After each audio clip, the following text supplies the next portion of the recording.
বিশ্বজিৎ ভারত যুব কানেক্ট একটা প্রোগ্রাম, যেটা আমাদের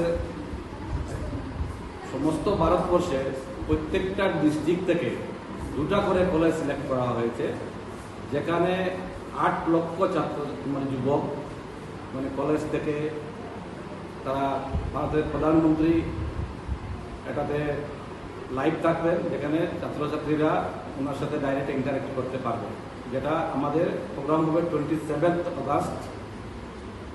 এবং আমাদের করিমগঞ্জ জেলায় পাতারকান্দি কলেজ এবং করিমগঞ্জ কলেজ, সেই ভারতবর্ষের যে দুইটা ডিস্ট্রিক্টে দুটা কলেজ সিলেক্ট হয়েছে, তার মধ্যে করিমগঞ্জ জেলার শ্রীভূমি জেলা, আমাদের শ্রীভূমি জেলার যে দুটা কলেজ, করিমগঞ্জ কলেজ এবং পাতারকান্দি কলেজ সিলেক্ট হয়েছে।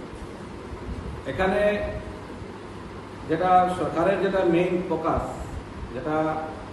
সেটা হলো গত 12 বছরে যে ডেভেলপ হয়েছে, বিশেষ করে ইয়ুথদের স্পোর্টসের ব্যাপার নিয়ে, ফিট ইন্ডিয়া মুভমেন্ট, বিকশিত ভারত, এই যে বিভিন্ন ধরনের স্কিম দিয়ে যুবকদের জন্য কি কি স্কিম করা হয়েছে, কি কি ডেভেলপ করা হয়েছে, সেগুলো নিয়ে আলোচনা এবং সেগুলো ডাইরেক্ট যুবকদেরকে জানানো এবং তাদের কাছ থেকেও জানা, সেই প্ল্যানটা নেওয়া হয়েছে।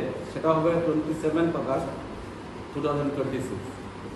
সেখানে উল্লেখ করা আছে সেই লেটারের মধ্যে যে লোকাল এমএলএ, মিনিস্টার, এমপি ওনারা সেই সভায় উপস্থিত থাকবেন এবং ভারতের প্রধানমন্ত্রীর বক্তব্যের পরে ছাত্রদের সাথে যোগাযোগ ওনার যে ইন্টারাকশন, ওনার স্পিচের পরে লোকাল যারা বিধায়ক বা মন্ত্রী, এমপিরা থাকবেন, ওনারা ছাত্রদের সাথে সংবাদ আবার করবেন এবং ছাত্রদের কাছ থেকে জানার চেষ্টা করবেন এবং ওনারা জানাবেন যে ভারত সরকারের এই 12 বছরের যে বিভিন্ন ডেভেলপমেন্ট, সেই ডেভেলপমেন্টের উপরে ওনারা জানাবেন।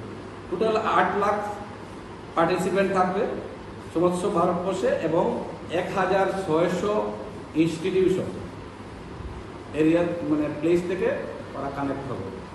তো সেই উপলক্ষে আমাদের পাতারকান্দি কলেজে আগামী 27 তারিখে আমরা অত্যন্ত আনন্দিত। আমরা পাতারকান্দি কলেজ কমিউনিটি, বিশেষ করে বরাক উপত্যকা বলতে পারি বা আসাম বলতে পারি, যে ভারতের প্রধানমন্ত্রীর সাথে ডাইরেক্ট ইন্টারেক্ট করা যে সুযোগ স্পোর্টস ডিপার্টমেন্ট করে দিয়েছে বা ভারত সরকার করে দিয়েছে, বা ভারতের প্রধানমন্ত্রীকে আমরা ধন্যবাদ জানাচ্ছি যে ওনার সেই ভিশন এবং মিশন সাধারণ ইন জেনারেল ইয়ুথদের কাছে পৌঁছানোর যে ব্যবস্থা করে দিয়েছেন, তার জন্য আমরা ধন্যবাদ জানাচ্ছি। এবং আমরা আগামী 27 তারিখে পাতারকান্দি কলেজ কমিউনিটি, ছাত্র, শিক্ষক, নন টিচিং সবাই এই প্রোগ্রামকে যেভাবে সুন্দর করা যায় সেইভাবে আমরা প্রচেষ্টা নিচ্ছি।